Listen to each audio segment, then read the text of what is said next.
Welcome back to another video. And have you remember in the previous video we bring the car here. We finally removed all pieces from the engine. No, just keep spinning. And we finally ready to start swapping the engines. Today we're gonna clean the car before we're gonna start because I don't wanna mess with the dirty engine. I mean, it's pretty clean, but it's gonna be even better. So we're gonna clean the rest of the things around. There's like a little bit of dirt here and there. We'll wash it, and yeah. And I guess we'll clean the car also on the sides, like wheels and everything, because I'm planning to sell this stuff, so it's gonna be easier to work when the thing's gonna be clean.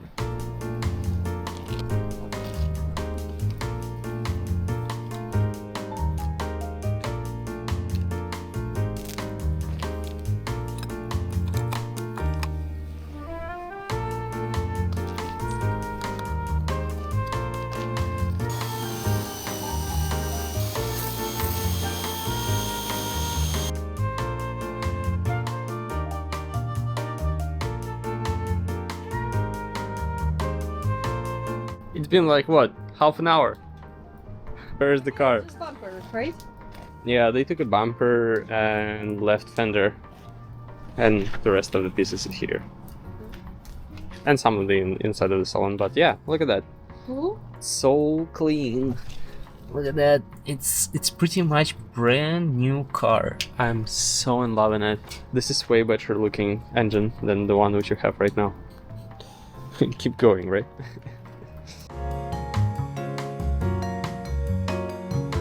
Okay, we have a problem. I did a test of the car, and while I did this test, I figured out what the high voltage battery is kinda not in the best shape. Battery bank number 3 is low, it's lower for 1 volt. And what does it mean? When I was running a car, diagnosing all systems, etc., turns out Prius can actually use engine as a load. And what does it mean? It just turns the engine with the electric motors, and engine is turned off, so it doesn't burn fuel, etc. And why Prius do something like this? Because if voltage on the high voltage battery is too high, or there is the brain or ECU want to cycle battery down and up again to understand what's maximum state of charge of this battery, this can happen. And what does it mean in my setup? Because I was planning to use this water pump. So this is original water pump from this Crusader engine. This is more than enough for all my thermal needs, etc. And I was planning to attach it directly to the crankshaft of the engine. So when the engine is gonna run, it means what it will pump the water. It means the water will go through the heat exchanger and it will inject into the riser, the water injection mixer of cooled exhaust pipe. Cooled manifold. But the problem is, when the Prius spin the motor as a load, it means there is no exhaust gases. There would be some oxygen going through the pipe, but the flow of this oxygen would be not comparable to the actual combustion in the engine and the actual exhaust gases. And what it means, if I will keep using the current system, it will pretty much overflow my exhaust and I will kill the engine. This is the problem. So what I came up to the idea right now, plan B, which I didn't plan it. It's like 1 month of planning. I went to the scrap and I need to do something right now. So originally we have like 2 through holes, one over there in the bedroom, in the old bathroom, which I was planning to use for the inverter cooling, and one is here in the engine room, which was used before for the Crusader cooling. I was planning to use 2 loops before, 2 strainers, 2 different pumps, etc. Because for the inverter, I need to use electric pump in any case, because when I press the start button, inverter heat exchanger should work all the time, because inverter is working all the time, even when the engine is off, because let's say you're just going in EV mode, there still could be heat generated. So one of the heat exchanger should be cooled all the time when the car is started, when you press the start button. And for the gasoline engine, when the gasoline engine is working, this is only when we need to cool it down. But because my previous plan going to the scrap, we're gonna build a more complicated system, but at the same time a little bit more easier system. We're gonna use only one pump. We're still gonna use Crusader pump because this is really big pump, and there's definitely gonna be enough flow to cool both engine and inverter. And I'm gonna drive it from 48 volts brushless motor. It's not the best idea because technically I rely on my house battery to cool down both of the engines and inverter, because if something goes wrong, let's say my house battery will die, technically I would not be able to start the engine. It has some downflows, but I mean, I don't have better solution right now. Ideally, would be able to find 12 volt motor, which would be able to withstand constant load later on. But so far, this is the best idea what I have. Alright, not a lot of details, but they're all heavy. Gonna give you a general idea. So, how you can see, we have two heat exchangers. This tiny one is gonna be for our inverter and our MG1 and MG2, and this big one is gonna be for our gasoline motor. So how you can see, we have 1.25 hose coming from our water pump. We will have Y split, and one path will go to our this thing, and one will go to this thing. This thing and that thing. And after Y split, it's gonna be 1/2 inch hose going to the inverter heat exchanger and 1/2 inch going to the engine heat exchanger, which is gonna be, again, more than enough. It will pretty much more or less evenly split. Do you even understand what I'm trying to explain? To this moment, yes. Okay, cool. After the heat exchanger, the hose which goes to the injection pump of our exhaust manifold, we will do another Y split over there, and each of them will have a solenoid valve. One will close the path to the exhaust injection part, and one will close the path to the bypass to discharge outboard, because path from here and from here will go directly to discharge to outboard. When, let's say, engine is not working, it still will have water flow going through the heat exchanger, because we have too much water flow and we need to dump it somewhere. And if the engine is working, we will redirect water from going just overboard to the exhaust manifold to cool down actual exhaust. I hope you're still with me. I hope you understand what I'm trying to say, because it's hard for me to explain everything what's in my head. You didn't hear it before. Do you understand it? In any case, I'm pretty much trying to scrap the system from the scrap.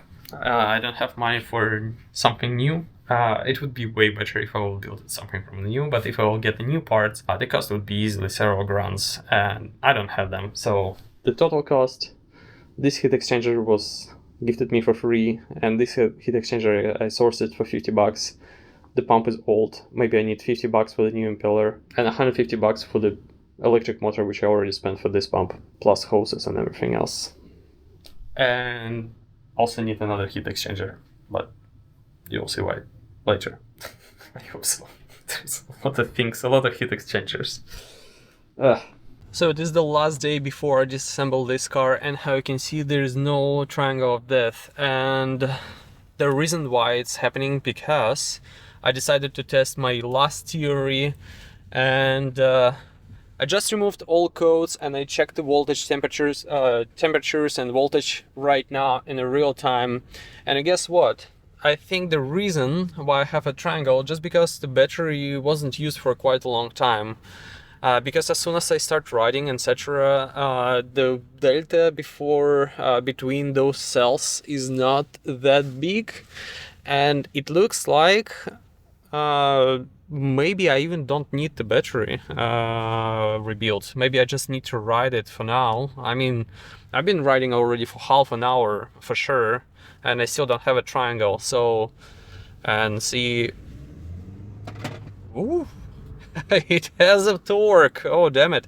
I did try before when it was a triangle death. Try to press the acceleration pedal, and it didn't go anywhere. It was like just standing on its own place. So now I cleared the codes. It tried to relearn itself. I still see with the block 3 sometimes showing what a little bit too low voltage, but sometimes not. So for example, right now it's block 5, 7, now 3 again. So it looks like I just need to use it because I'm pretty sure everything should be fine, because all voltages around 17 volts. So yeah, I guess we good. Oh yeah, one cool feature which I forgot to show you. See, this car actually has an EV mode, and so see right now engine is off. I press the EV mode and it doesn't why I don't like it. Show me EV mode. Okay, so see, EV mode is on and I can go just electric. And this is what I want to see on my boat, just pure electric. I think it's gonna stop at about 15 kilometers per hour because the battery is quite low, and it cannot understand state of charge, because it shows state of charge 49%, but it's not, because it's around 100% based on voltage. But I'm pretty sure before it was showing 0 state of charge. So because car didn't had 12-volt battery for I don't know how many months, maybe even a year. It just pretty much don't know what's the current state of charge. So yeah, just need to ride it, let it ride, let it learn, and it should be fine, I guess. So yeah, dope results.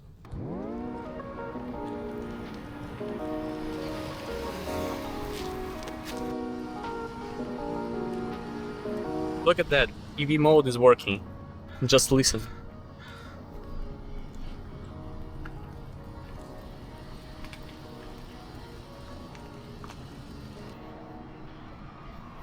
No errors. That's cool. No, I'm glad. I'm glad.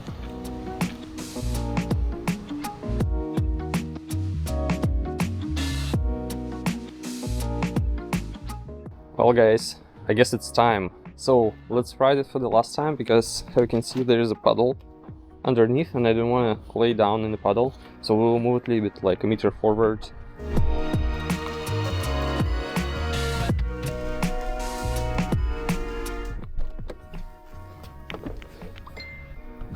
Well, I guess that's it.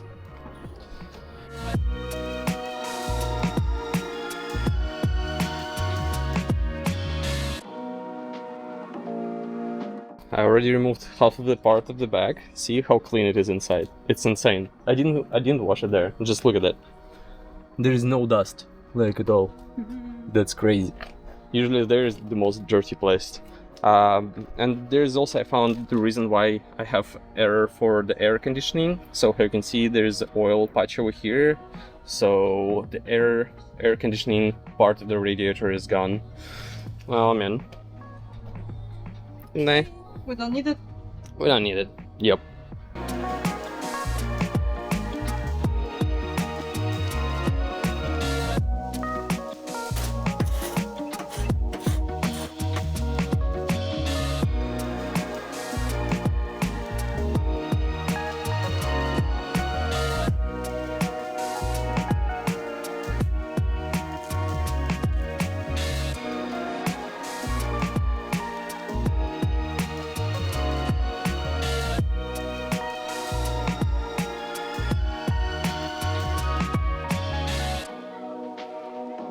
What's my chance that I did disconnect everything from the first try?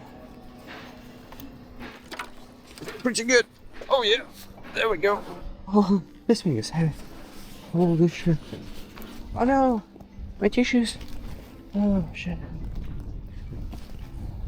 Pretty much didn't drip a thing. Like a couple drips here. So I would say it's pretty much clean removal.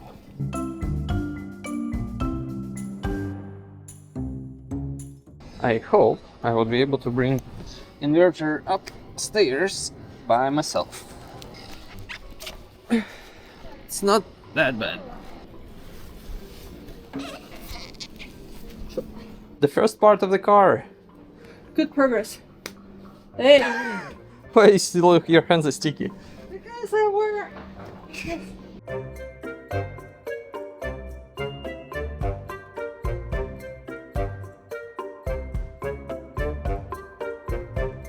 Okay, this is current state of the car. You can see pretty much most of the parts already gone from the car. I still need to disconnect the back part of the car, need to disconnect the exhaust manifold and everything. So yeah, I think I will just start to remove as many parts as I can.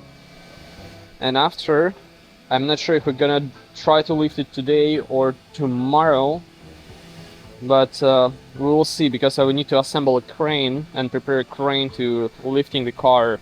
So it's gonna be interesting.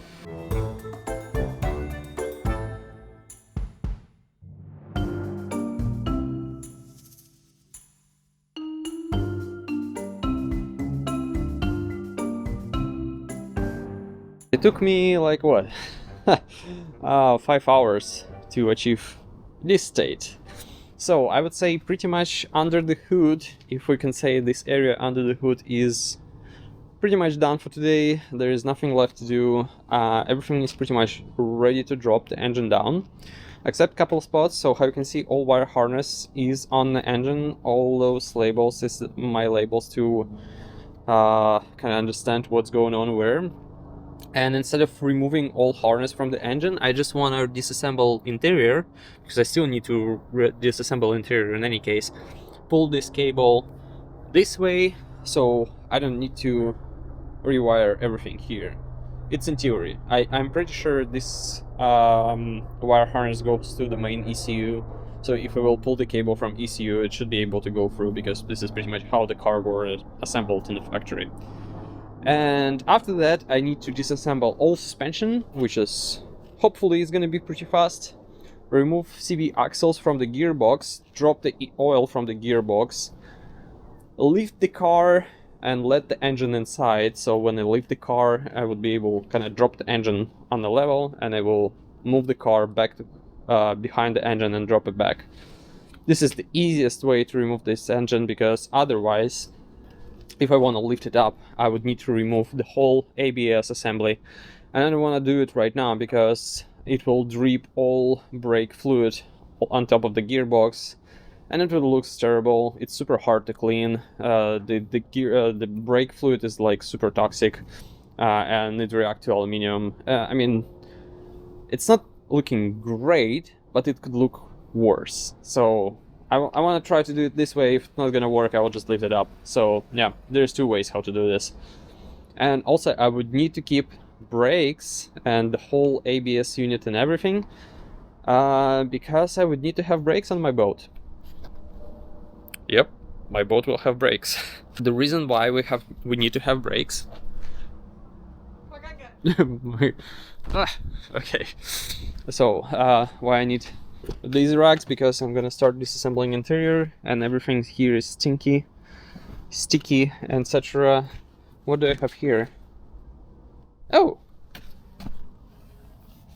Ew! Well, I guess this can of beer survived the crash. I'll keep it there. The reason why I need to keep the brakes, that was a thing, for a simple reason. I've seen a lot of EV conversions of the boats, etc. And people just install electric motor and just hope it's gonna work. And it will. And this is the same thing why how I installed my first electric motor. If you didn't see this video, check the link here. When you're going forward, it's completely fine. And if you're going forward, let's say at some speed, let's say 2 knots or whatever, you want to go into reverse, you just cannot. And I haven't seen anybody talking about this stuff, because to go into reverse, you need to stop the electric motor first. Yep, that's simple. Yeah, and to stop the motor, you can do it 2 ways. First one, which we did 99.9% of the time, you just wait, because boat will slow down eventually, so the prop will stop spinning, and you would be able to put it in reverse. And second option is just manually stop the damn engine. You can just grab it by hands, or like use the brakes. So yeah, we're gonna use brakes to stop the motor when we need. Let's say we're going like 5 knots, we want to go in reverse, pull in neutral, automatically apply brakes, put in reverse, everything works as a charm. So yeah, that's pretty much the only way how you can do the boating thing right. And this is pretty much applicable for any EV conversion. If you're gonna use Tesla electric motor or any other electric motor, you can use technically regenerative braking at some point with Tesla electric motor or Nissan Leaf electric motor.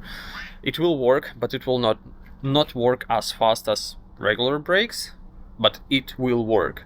Just make sure what if you do your own EV conversion of some sort, the boat, etc., you just think how you're gonna switch it to reverse, because a lot of people don't think of, and it could be really tricky, especially when you're on the water and you do sea trials and you just cannot switch to reverse. So that's a really good point, and we're gonna keep removing interior. Oh, there's a lot of things to do.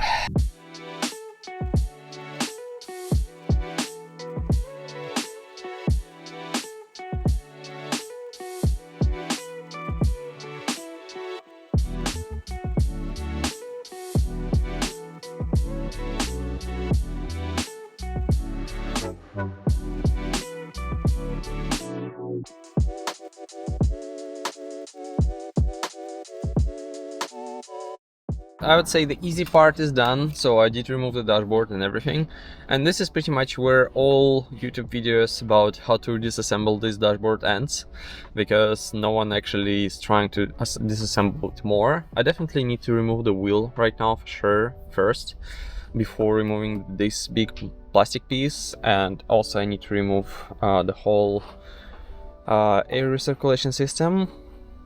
And after, I need to reach those wires, because originally I came here because I need to disconnect those wires, and I figured out that there is no access to the back of this side of this thing, so I still want to try to disconnect wires from here. So I guess I need to disassemble the entire thing.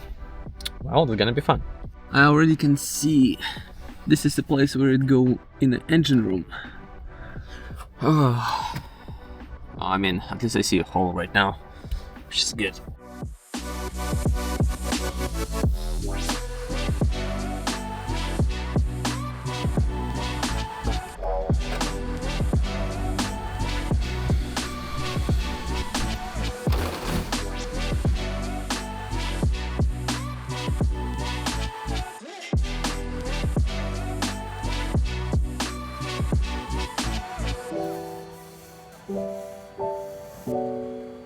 What do you think? Amazing. Amazing. Especially here, the difference.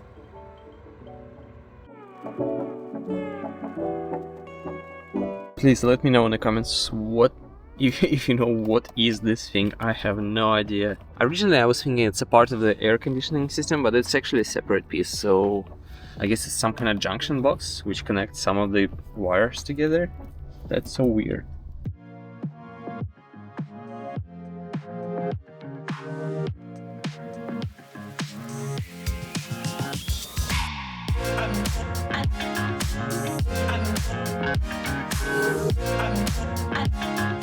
Alright, I think a quick explanation is required what's going on. So, how you can see, to remove the wires, I need to remove this aircon unit. To remove the aircon unit, I need to remove this metal piece, and how you can see it's already moving. It's already kind of wiggling around. But to remove this metal piece bar, I need to remove this wire harness which going down. And how you can see it's going down, down, all the way down. And I get tired, I start cutting a carpet, but it turns out that it's going all the way down under all carpet. So I have to remove all seats right now, remove all carpet, and I also found out there's more modules, and this one is actually kind of cool because it's a GPS computer unit. I mean, it's kind of useless for me right now because I'm not gonna need it, but yeah, that's the thing. So I need to disassemble the whole car. I would need to disassemble it in any case because I would need to remove all those wires. Yeah.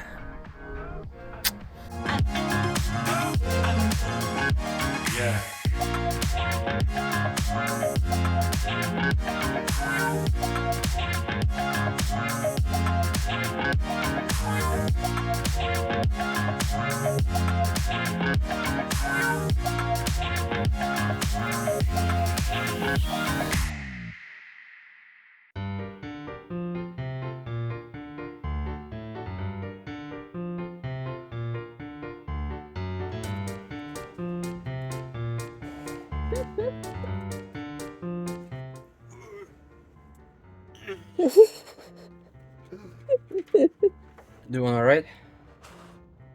Can it? Ah.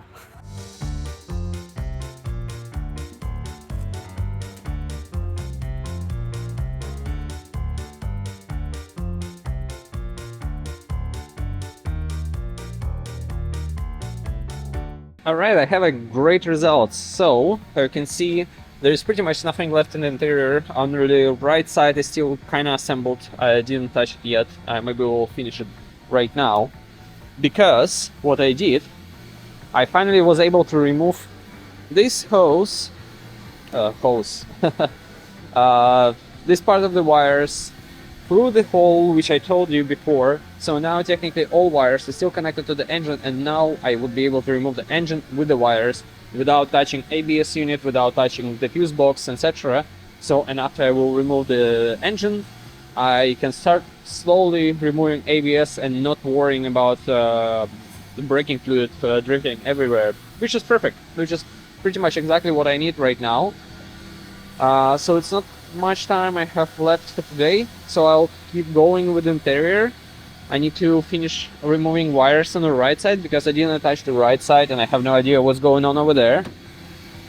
But pretty much on the left side, how you can see, everything is ready. This is wires which goes to the left front door, which we are gonna leave here because we don't need those. And this is wires which goes, I believe, for ABS unit and part of the brains, which is here.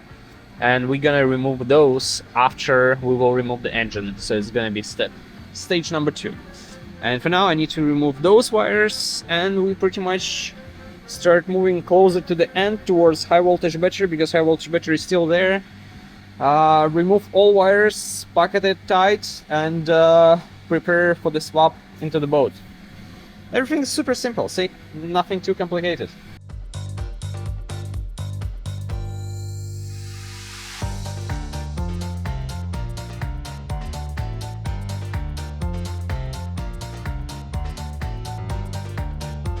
Today is the day when I finally will try to remove this damn engine, and I remember I brought this crane here up top because I was thinking I will remove the engine from the inside first. Now I need to move it down because I need it there.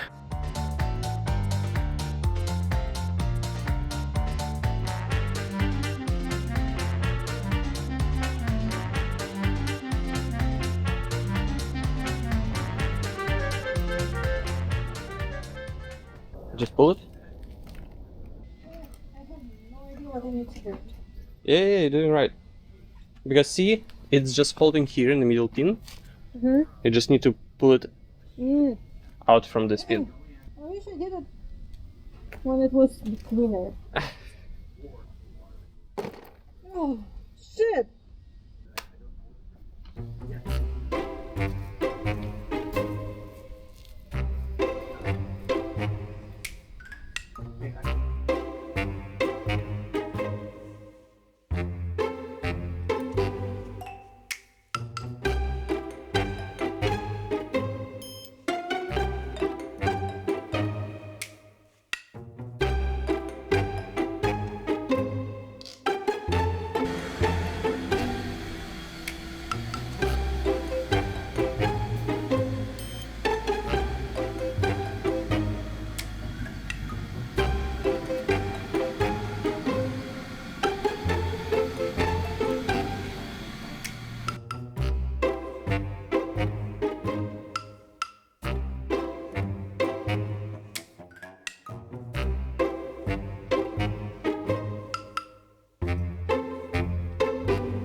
So disassembling everything is, and just as usual, but only now I realized I might not have enough space.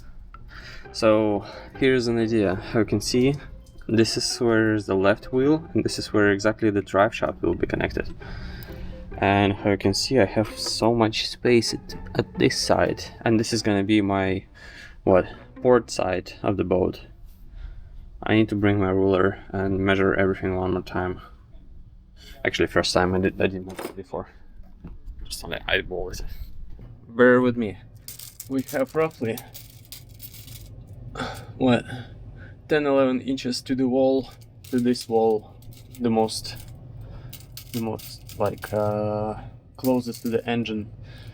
And if we will count how far up we would be able to go, it is roughly from shaft like about 5 inch up. I have a bad feeling about it. Okay, 10-11 inches, so it's supposed to be somewhere here, and here you can see we have. But you know what? Actually, we would be able to adjust it because I see what the drive shaft CV axle actually is pointing towards the back. So if I will point it towards forward, I technically would be able to have more clearance. Oh my god, it's so close to each other. So because, let's say, here, 10, 11, yep, still not enough. And in terms of height, I mean, right now, of course, the suspension is lowers down to this 5 inch. I mean, there might be enough clearance, just enough, I would say. Yep. It's gonna be tight installation. Damn. I did not expect what Prius engine will not fit in my engine room. That's new. Alright, I didn't feel most of the things because I didn't want to show you the most sketchiest parts, but at this point it's the most safest part.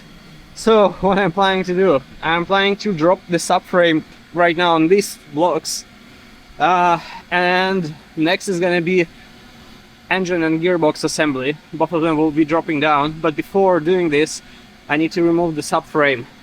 So the subframe pretty much holding right now on 4 bolts underneath, and nothing is holding it more in theory. So yeah, let me try to do the thing and see how it goes.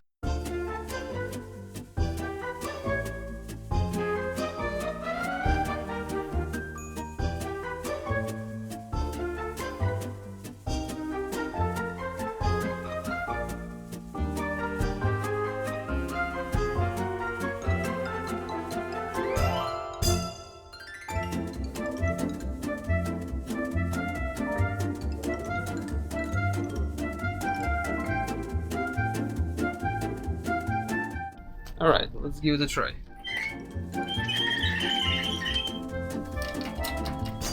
What are my chances with it? I will not have enough height to lift it up that high. Maybe?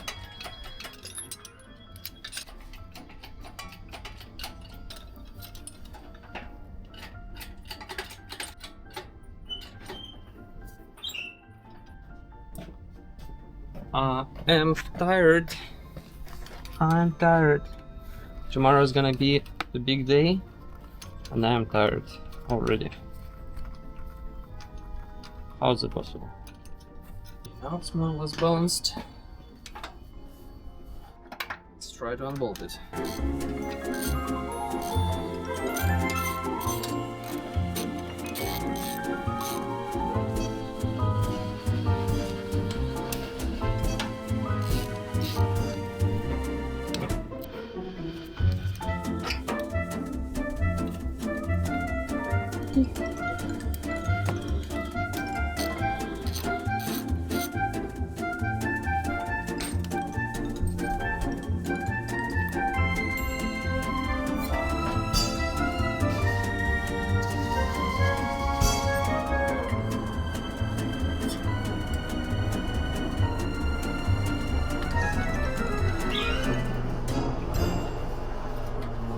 Keep an eye on your side if you see anything.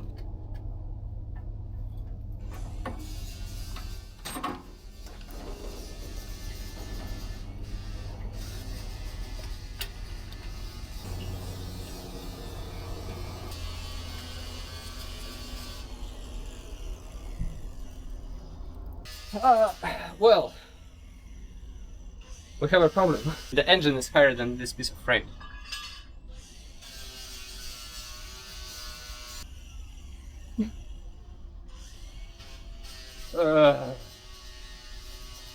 Can you untie it here, tie it here, lift it up? No, I have another idea. I'll just turn the thing.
Perfect. Ta-da!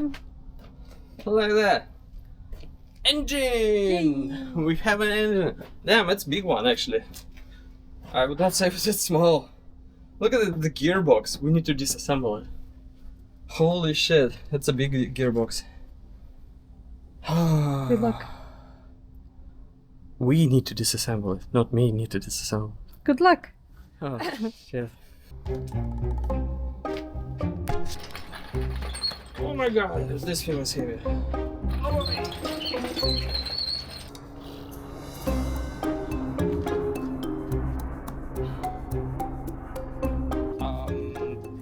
This thing is more wider than the big block. That's it. I mean, it's 66 meters wide. Like from the widest point. I mean, maybe not 60, like 57, but our door is 53 centimeters. What are we gonna do? I think we fucked. Alright guys, so this is gonna be the end of this video. How you can see, we did remove the engine. We did prepare everything in the engine room to remove the engine and the generator, so we need to move 3 engines right now because everything is ready. And how you can see, it's morning right now, so we are waiting for the crane to actually move stuff around. So I guess that's it for this video. Stay tuned for the next one. The Prius is coming to the boat really soon. So yeah, thank you for watching.